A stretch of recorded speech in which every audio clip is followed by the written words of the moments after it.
আপুনি বাৰু আগতে কেতিয়াও ভাবিছিল নে যে পৃথিৱীৰো এখন পতাকা থাকিব পাৰে আৰু আপুনি স্ক্ৰীনত যিখন ফটো দেখা পাইছে এইটো হৈছে এটা বেজি নিডলৰ ফটো যাক মাইক্ৰস্কোপৰ তলত এনেকুৱা ধৰণৰ দেখা যায়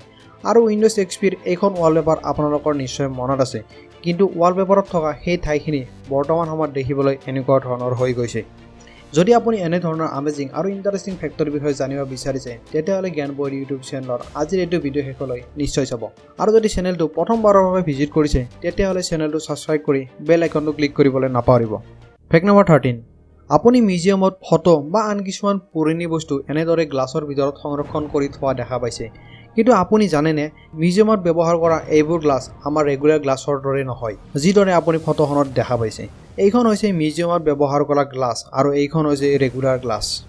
ফেক্ট নম্বৰ 12 আপুনি জানি আচৰিত হ'ব যে 2021 চনত স্পেচত বিশ্বৰ সৰ্বপ্ৰথম লাক্সাৰি হোটেল এখন খোলা হ'ব আৰু এইখন হোটেল খুলিব ইউএছৰ কোম্পানী অৰিয়নে আৰু এই লাক্সাৰি হোটেলখনৰ নাম হ'ব এৰোৰা ষ্টেচন ফেক্ট নম্বৰ 11 আপুনি স্ক্ৰীনত যিটো এয়াৰপৰ্টৰ পিকচাৰ দেখা পাইছে এইটো হৈছে পৃথিৱীৰ ভিতৰৰ ডেঞ্জাৰাছ এয়াৰপৰ্টৰবোৰৰ ভিতৰত এটা এয়াৰপৰ্ট যাৰ নাম হৈছে লুকলা এয়াৰপৰ্ট ইয়াৰ ৰানৱেৰ দৈৰ্ঘ্য হৈছে মাত্ৰ 527 মিটাৰ আৰু আনহাতে এটা ষ্টেণ্ডাৰ্ড ৰানৱেৰ দৈৰ্ঘ্য হয় সাধাৰণতে 2.2 কিলোমিটাৰ গতিকে ভাবক ইয়াত এখন প্লেন লেণ্ড কৰিবলৈ এজন পাইলটৰ কিমান স্কিল থাকিব লাগিব ফেক্ট নম্বৰ 10 যদি আপুনি আগৰে পৰা কম্পিউটাৰ ইউজ কৰি আহিছে তেতিয়াহ'লে আপোনাৰ উইন্ডোজ এক্সপিৰ এইখন ৱালপেপাৰ নিশ্চয় মনত আছে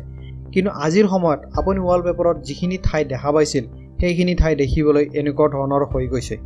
ফেক্ট নম্বৰ 9 আপুনি নৰ্মেল সানসেট এনেকুৱাকৈ দেখা পাইছে কিন্তু যদি এই সানসেট আকাশৰ ওপৰৰ পৰা চোৱা হয় তেতিয়াহ'লে ইয়াক স্ক্ৰীনত দেখাৰ দৰে দেখিবলৈ পোৱা যায় এনেকুৱা লাগে যেন মেঘখিনিত জুই লাগি আছে ফেক্ট নম্বৰ 8 স্ক্ৰীনত দেখা এইগৰাকী মহিলাৰ নাম হৈছে লুইডমিলা পেভলিচিয়াংকা আৰু এওঁ পৃথিৱীৰ ভিতৰত এগৰাকী সাকসেছফুল ফিমেল স্নাইপাৰ আছিল দ্বিতীয় বিশ্বযুদ্ধৰ সময়ত এখেতৰ 309 লৈকে কিল কৰাৰ ৱৰ্ল্ড ৰেকৰ্ড আছে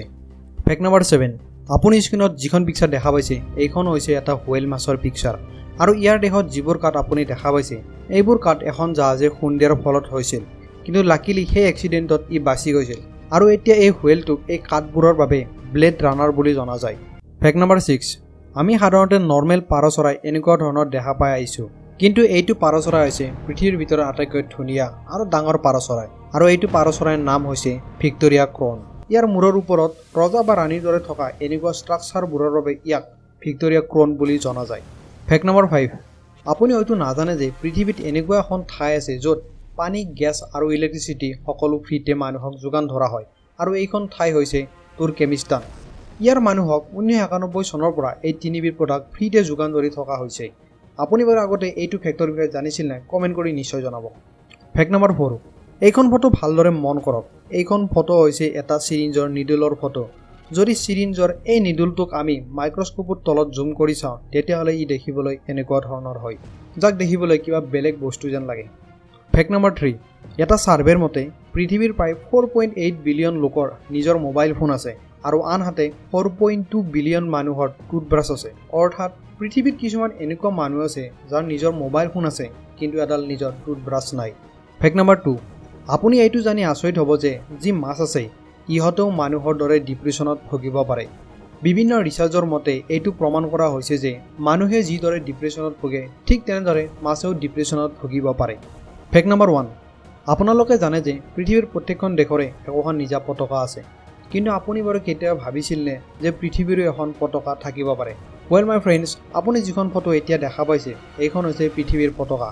এইখন পতাকাত 7টা ৰিংছ আছে আৰু এই 7টা ৰিঙে লগ লাগি এটা ফ্লাৱাৰ গঠন কৰিছে যাৰ অৰ্থ হৈছে কিদৰে আমাৰ পৃথিৱীৰ সকলো বস্তু ডাইৰেক্টলি বা ইনডাইৰেক্টলি লগ লাগি থাকে আৰু পতাকাখনৰ নীলা ৰঙে পানীক ৰিপ্ৰেজেণ্ট কৰিছে কাৰণ পানী হৈছে জীৱনৰ আটাইতকৈ প্ৰয়োজনীয় সামগ্ৰীবোৰৰ ভিতৰত এটা সামগ্ৰী